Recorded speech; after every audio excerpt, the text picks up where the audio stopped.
Hello friends, എല്ലാവർക്കും പുതിയൊരു വീഡിയോയിലേക്ക് സ്വാഗതം. ഇന്നത്തെ കഥയിൽ രാധിക വരുണിന്റെ വീടിന്റെ സൈഡിൽ മറഞ്ഞു നിൽക്കുകയാണ്.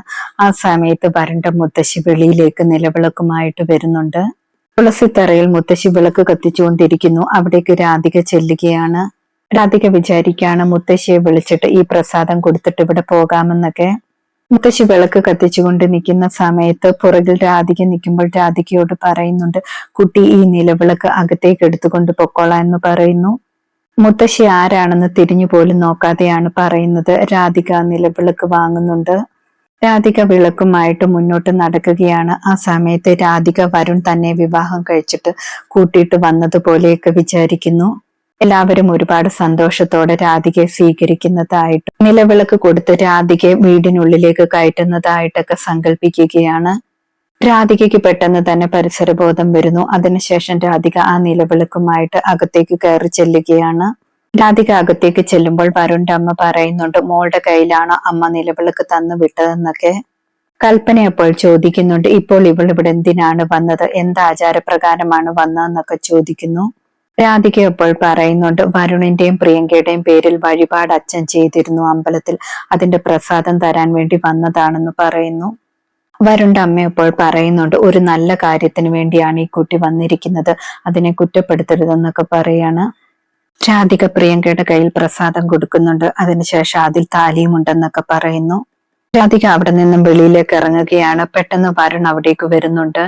വരുൺ പ്രിയങ്ക എന്ന് പറഞ്ഞിട്ട് രാധികയുടെ കയ്യിൽ പിടിക്കുകയാണ്. രാധികയോട് പറയാണ്, എനിക്ക് നിന്നോട് കുറെ കാര്യങ്ങൾ സംസാരിക്കാനുണ്ട്, മരത്തിന്റെ ചുവട്ടിൽ പോയി നമുക്ക് സംസാരിക്കാമെന്നൊക്കെ പറഞ്ഞിട്ട് കൈ പിടിച്ച് വലിക്കുകയാണ്. രാധിക അപ്പോൾ എന്റെ കൈ വിടെന്നും പറഞ്ഞ് ബഹളം വെക്കുന്നുണ്ട്. രാധിക വരുണിന്റെ കൈ വിടുവിച്ചിട്ട് ഓടി രക്ഷപ്പെടുകയാണ്. ആ സമയത്ത് വരുൺ വിചാരിക്കുന്നുണ്ട്, ഇവൾക്ക് എന്തു പറ്റി, ചിലപ്പോൾ മുത്തശ്ശിയൊക്കെ കാണുമെന്ന് കരുതിയിട്ടായിരിക്കുമെന്നൊക്കെ വിചാരിക്കുകയാണ്. പ്രിയങ്ക മുത്തശ്ശി കൊടുത്ത താലി ചരടിൽ അണിയുന്നുണ്ട്. അതിനുശേഷം താലി പൂജ നടക്കുന്നു. അതേ സമയത്ത് രാധിക ഓട്ടോയിൽ പോയിക്കൊണ്ടിരിക്കുകയാണ്. രാധിക വിചാരിക്കുകയാണ്, വരുൺ എന്റെ അടുത്ത് വരുമ്പോൾ ഞാൻ എന്താണ് ഇങ്ങനെ ആയി പോകുന്നത്, എനിക്കാണെങ്കിൽ കൺട്രോൾ ചെയ്യാനേ പറ്റുന്നില്ല എന്നൊക്കെ ഓർക്കുന്നു. എന്റെ അനിയത്തിയുടെ ഭർത്താവാണെന്ന് പോലും ഞാൻ മറന്നു പോവുകയാണ്. ഇനി അങ്ങനെയൊന്നും ഉണ്ടാകാൻ പാടില്ല, ദൈവത്തോട് പ്രാർത്ഥിക്കണമെന്നൊക്കെ വിചാരിക്കുകയാണ്.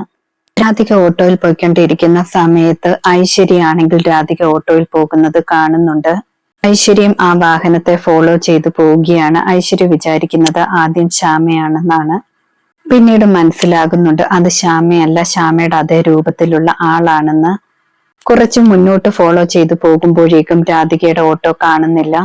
ഐശ്വര്യ കാറിൽ നിന്നും വെളിയിൽ ഇറങ്ങിയിട്ട് വിചാരിക്കുകയാണ്, ശ്യാമ ചുമ്മാതല്ല ഈ നാട്ടിൽ തന്നെ നിൽക്കുന്നത്, ഐശ്വര്യ രാധികയെ കണ്ടുപിടിക്കണമെന്ന് വിചാരിക്കുകയാണ്. ശേഷം കാണിക്കുന്നത് വരുണിന്റെ കൂട്ടുകാരൻ പ്രിയങ്കയുടെ അടുത്തേക്ക് വരുണിനെ കൊണ്ടുപോവുകയാണ്. കൂട്ടുകാരൻ പറയുന്നുണ്ട്, നിങ്ങൾ രണ്ടുപേരും എന്തെങ്കിലും സംസാരിക്കും, ഞാൻ ആരെങ്കിലും വരുന്നോ എന്ന് നോക്കിക്കൊള്ളാമെന്നൊക്കെ പറയുന്നു. വരുൺ പ്രിയങ്കയുടെ അടുത്തേക്ക് ചെല്ലുന്നുണ്ട്. ഒരു മങ്ങൽ പോലെയാണ് പ്രിയങ്കയെ കാണാൻ പറ്റുന്നത്. വരുൺ പ്രിയങ്കയുടെ കയ്യിലേക്ക് പിടിച്ചിട്ട് കൈ പെട്ടെന്ന് വിടുന്നുണ്ട്. ഇതെന്താണ് ഇങ്ങനെയെന്ന് ചോദിക്കുകയാണ്. വരുണിന് പെട്ടെന്ന് എന്തോ മിസ്റ്റേക്ക് പറ്റിയതുപോലെ ഫീൽ ചെയ്യുന്നുണ്ട്. ഇന്നത്തെ കഥ ഇതോടെ അവസാനിക്കുന്നു. പുതിയൊരു കഥയുമായി വീണ്ടും കാണാം. താങ്ക്